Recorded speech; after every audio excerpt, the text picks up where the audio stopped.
맨해튼 상업지구의 차량에 혼잡 통행료를 부과하는 방안이 내년 1월 시행될 예정입니다.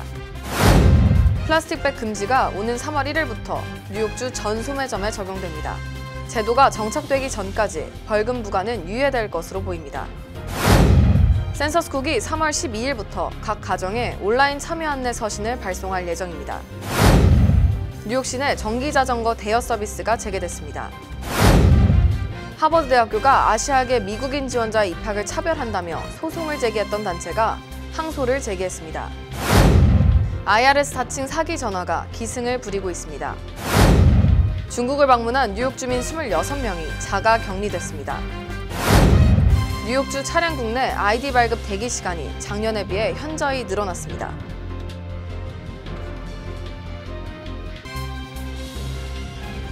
학자금, 결혼자금, 노후자금 준비. 뉴 밀레니엄 뱅크가 알뜰한 적금 상품을 준비했습니다. 3년 만기 적금 연이율 무려 2.65%, 무려 2.65%. 뉴 밀레니엄 뱅크와 함께 미래를 준비하세요. FDIC member and equal housing lender.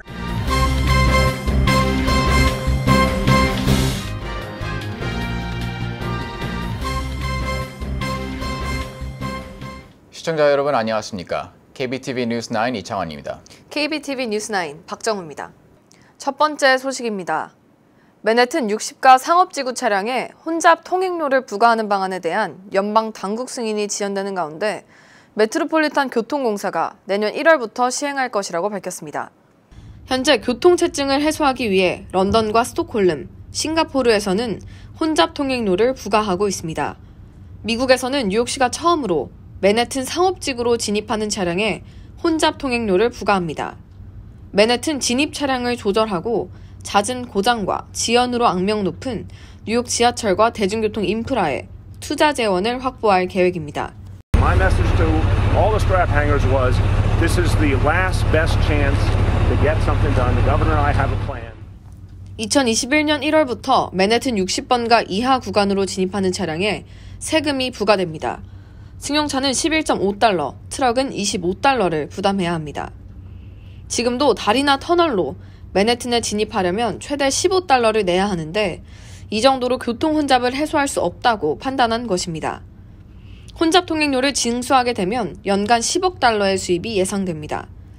맨해튼에서 혼잡 통행료를 부과하기 위해선 최종 교통시설 설계 및 요금 부과시설 확충 방안에 대해 연방 고속도로 관리국의 승인을 받아야 합니다. 반면 시행을 9개월여 앞두고 승인이 늦어지면서 내년 1월부터 시행이 어려워질 것이라는 관측이 나왔습니다.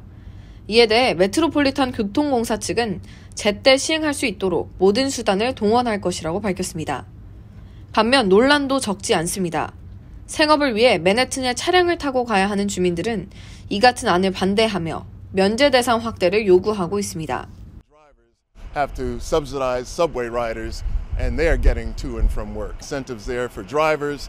They're still punishing their vehicles on bad roads. And I think it's a bad idea to ask drivers to pay for people who ride trains.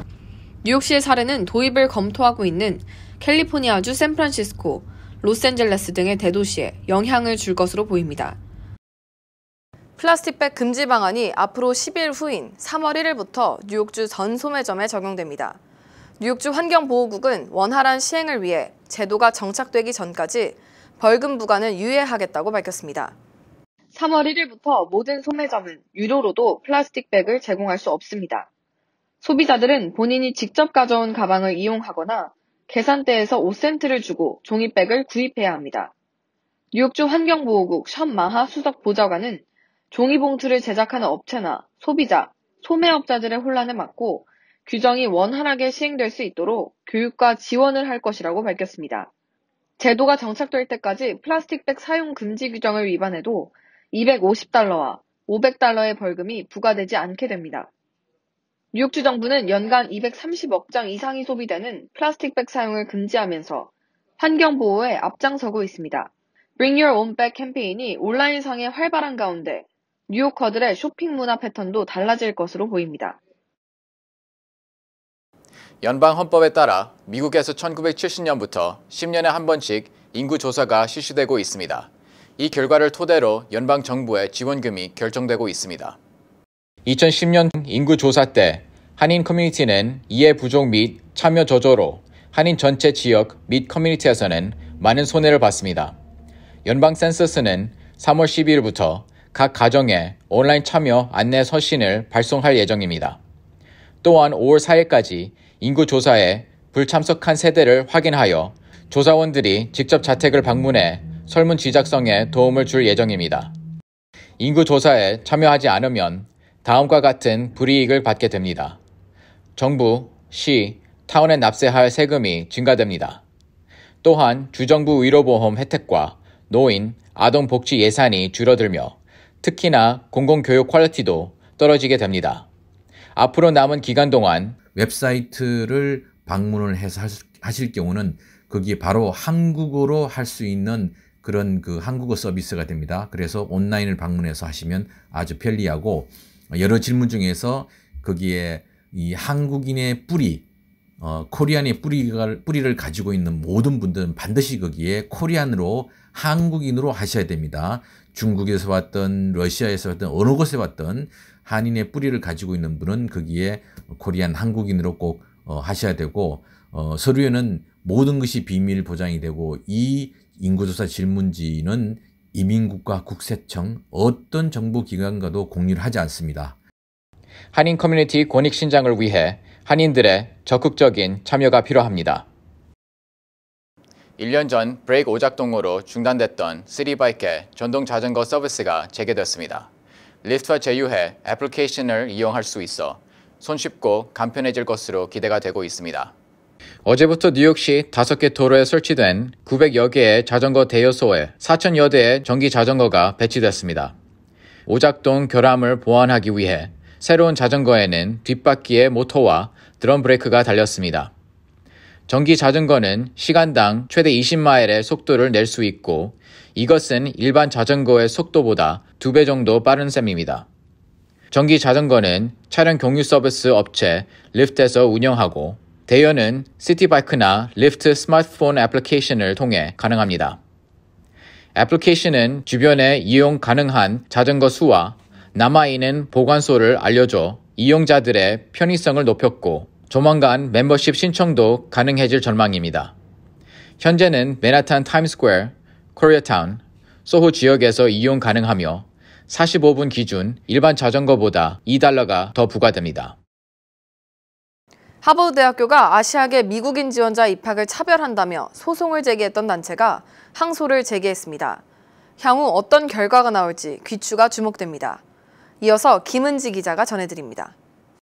공정한 입학을 위한 학생단체는 연방법원 매사추세츠 지법에 하버드대가 입학 전형에서 아시안 지원자들을 고의적으로 차별했다는 이유로 소송을 제기했습니다.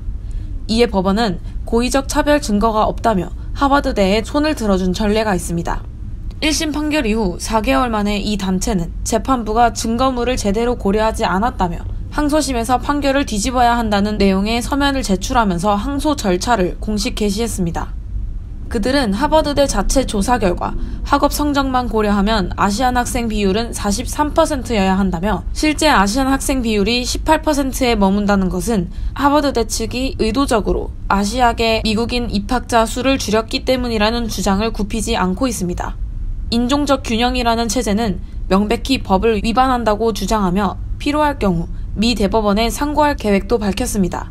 이에 하버드대 측은 입학 심사 시 어떠한 차별도 없었다며 인종은 종합적인 심사 과정의 고려사항뿐임을 강조했습니다.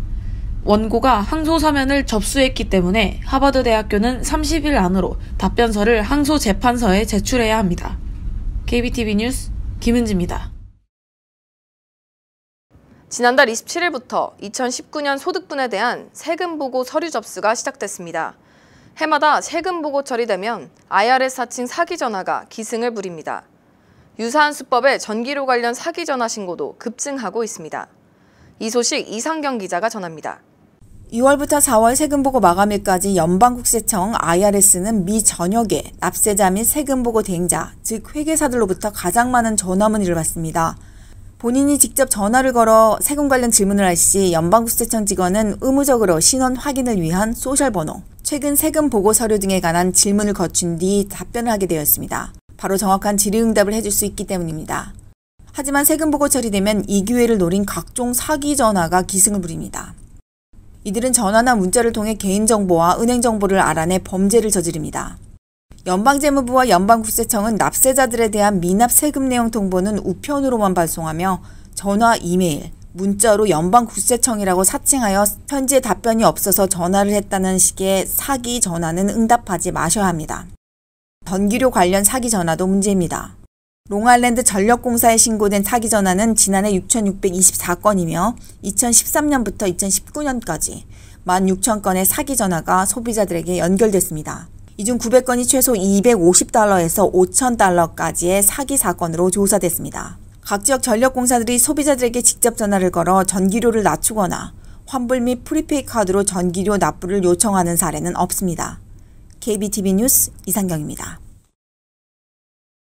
최근 중국 본토를 방문하고 돌아온 뉴욕주 웨스체스터 카운티 주민 26명이 코로나19 바이러스와 관련해 자가격리 중인 것으로 알려졌습니다.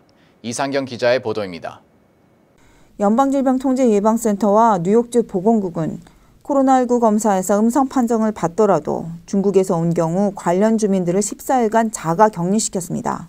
다행히 이들에게서는 고열, 기침, 호흡 곤란 등의 증상이 보이지 않아 따로 코로나19 검사는 이루어지지 않았습니다. 연방질병통제예방센터는 자가격리 기간 중 스마트폰 영상통화를 통해 관련자들의 건강 상태를 실시간 확인하며 만약 증상이 보일 경우 즉각 코로나19 검사를 진행시킬 예정입니다. KBTV 뉴스 이상경입니다. 뉴욕주 차량국 DMV에서 아이디 발급 대기 시간이 작년에 비해 현저히 늘어났습니다.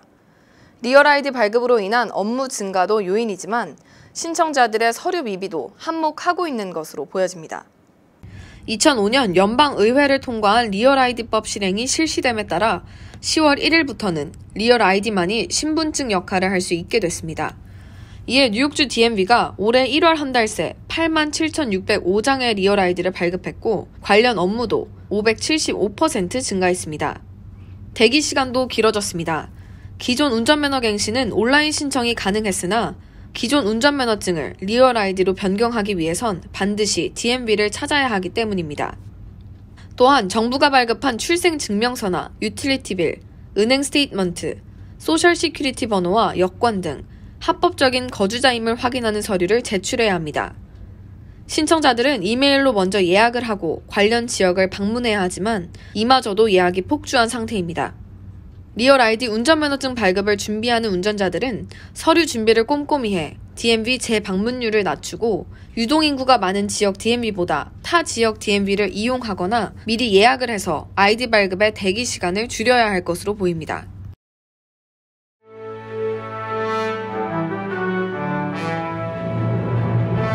사건 사고입니다.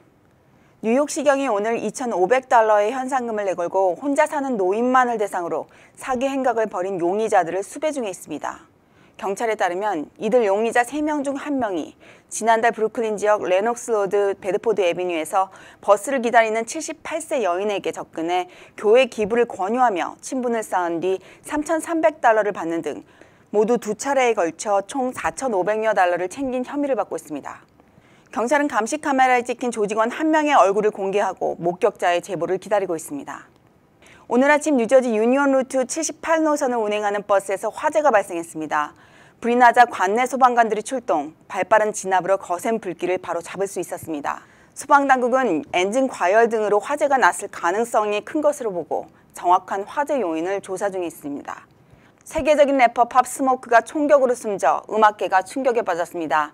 LA 경찰에 따르면 팝 스모크가 19일 새벽 5시경 캘리포니아 헐리우드 힐 저택에서 총격으로 사망했다고 밝혔습니다. 2명의 범인들은 이날 저택 유리창을 부수고 집 안으로 들어와 무차별 총격을 가했습니다. 팝 스모크의 사망 소식이 알려지자 소셜미디어에는 애도의 글들이 이어지고 있습니다. 오는 3월 6일 유나이티드 헬스케어가 치매 예방을 위한 세미나를 개최합니다. 세미나는 치매의 원인 및 진단, 조기 진단의 중요성을 주제로 진행될 예정입니다. 별도의 예약이 필요하지 않고 자세한 설명과 함께 질의응답이 진행돼 유익한 시간이 될 것으로 보입니다. 자세한 사항은 유나이티드 헬스케어로 문의하면 됩니다. 연방의회가 3세 미만 영아 자녀를 둔 커뮤니티 칼리지 학생들의 무료 보육 지원을 위한 법안을 추진합니다. 법안은 향후 5년간 90억 달러의 예산을 투입해 학생들이 경제적 부담 없이 학업을 이어가고 안정적으로 자녀를 키울 수 있도록 하는 내용을 담고 있습니다. 법안이 통과되면 주거, 생활비로 자녀를 양육하기 어려운 학생들에 큰 도움이 될 것으로 기대가 되고 있습니다. 재외동포재단이 한글학교 교사들이 정보를 공유하고 최신 교수법을 습득할 수 있는 2020년도 한글학교 교사 및 교장 초청 연수 참가자를 모집합니다. 연수는 오는 7월 6일에서 13일까지 7박 8일의 일정으로 진행되며 내달 4일까지 접수를 받습니다. 재외동포로서 현직 한글학교 교사 및 교장 중 관할 공간의 추천을 받은 자들이 참가할 수 있으며 최근 3년 이내 초청 연수에 참가한 사람들은 제외됩니다.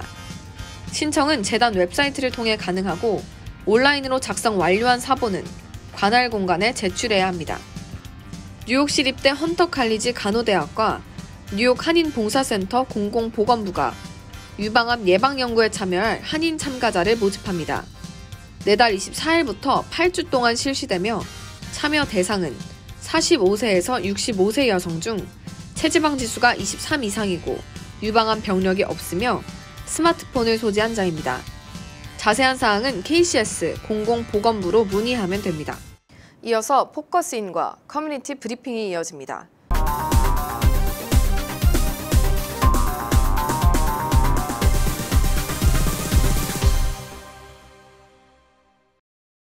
지난해 3월 문을 연 뉴욕 한인 이민사 박물관이 뉴욕의 새로운 명소로 자리매김하고 있습니다.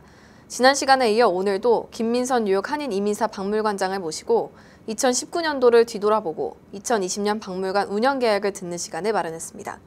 네, 관장님 안녕하세요. 네, 불러주셔서 감사합니다. 네, 뉴욕 한인 이민사 박물관이 한인회 소속으로 운영돼야 된다고 주장을 하고 있고 또 반면 또 35대 한인회는 박물관을 이제 독립적으로 운영해야 된다고 주장을 하고 있는 거로 알고 있어요. 그 이유는 무엇일까요? 되게 의견이 상반돼서. 네. 그것은 이제 간단합니다. 이 이제 박물관은 이미 6년 전에 독립된 개체로 설립이 된 단체고요. 그렇다 보니까 이사회와 또 그 회칙 모든 것이 따로 있습니다. 또 한인회는 한인회 나름대로의 회칙과 이사회가 있습니다. 쉽게 말해서 한 조직 안에 두 개의 회칙, 두 개의 이사회가 있을 수가 없는 겁니다. 이것은 비영리 단체에 대한 기본적인 컨셉이 없었기 때문에 그렇게 오해를 하시는 거고, 가장 좋은 방법은 뉴욕 한인회장이 돼서 한인회관을 갔을 때 사실 근접성 이유로 많은 이들이 이 동포의 집이 있지만 한인회관을 찾는 사람이 없었습니다.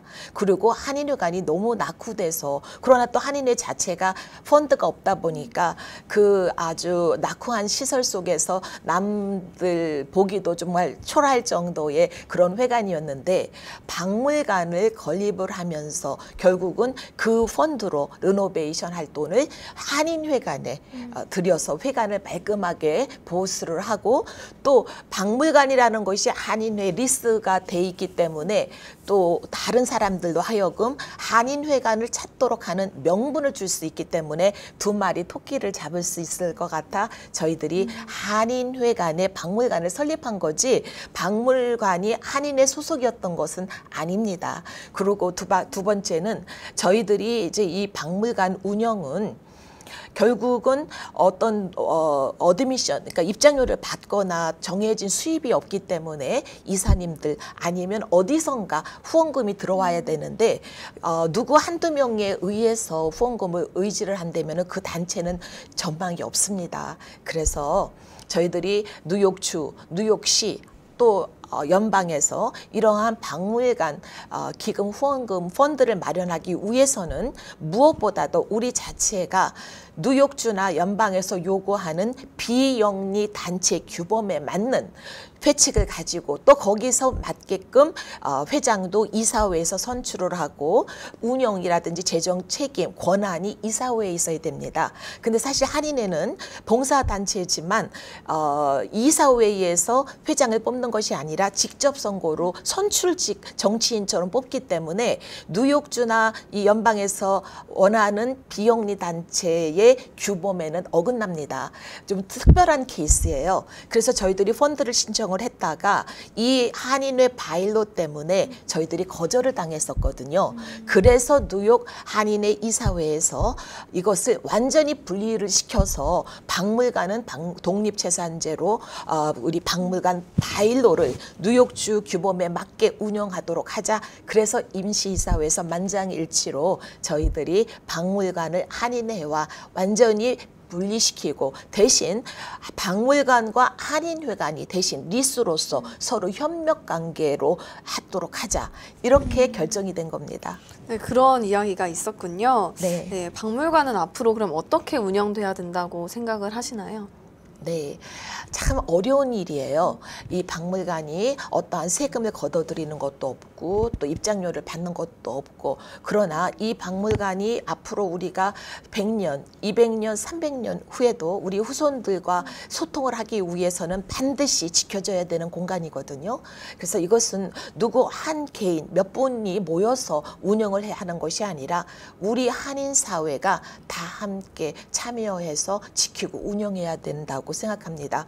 그리고 또 우리가 낸 세금만큼 가버먼트, 로컬 가버먼트로부터 펀드를 컨티뉴어스하게 지속적으로 받아서 이 운영이 어떻게 뭐 잠시 일시적으로 행정부에 의해서 움직이지 않고 혼돈되지 않고 꾸준히 연속성 있게 가야 된다고 생각하고, 앞으로는 저는 파운더로서 지금 이 어려운 시점에서 잠시 관장을 맡은 거지만 누군가 이 박물관은 역사의식이 있고 또 어떠한 박물관 운영에 대한 전문적인 지식, 그리고 또 펀드를 또 운영하고 또 레이즈할 수 있는 그러한 능력이 가진 그런 분이, 열정을 가지고 박물관을 키울 수 있는 분이 사실 봉사를 해주셔야 되거든요. 그래서 저희들은 그런 분이 하루속히 우리 박물관을 찾아주시기를 지금 기다리고 있습니다.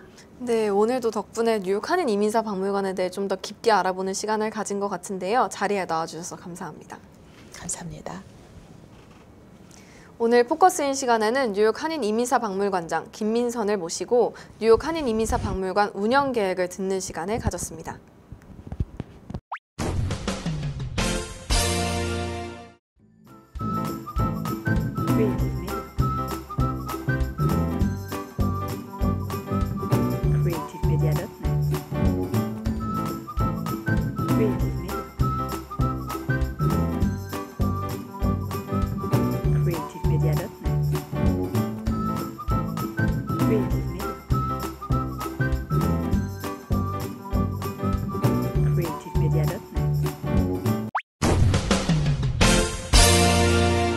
이어서 환율과 증시 전해드립니다.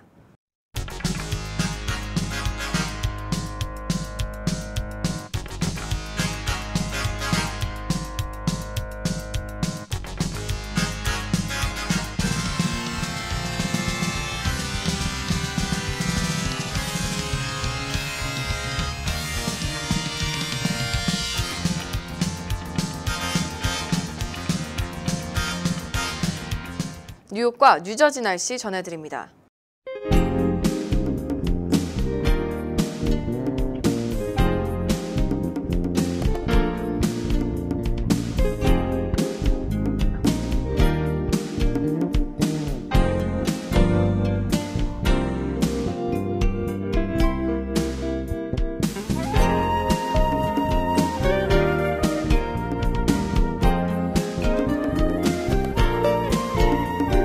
오늘도 KBTV 뉴스9을 시청해주신 여러분 고맙습니다. 편안한 저녁 보내시기 바랍니다. 학자금, 결혼자금, 노후자금 준비. 뉴 밀레니엄 뱅크가 알뜰한 적금 상품을 준비했습니다. 3년 만기 적금 연이율 무려 2.65%, 무려 2.65%. 뉴 밀레니엄 뱅크와 함께 미래를 준비하세요. FDIC member and equal housing lender.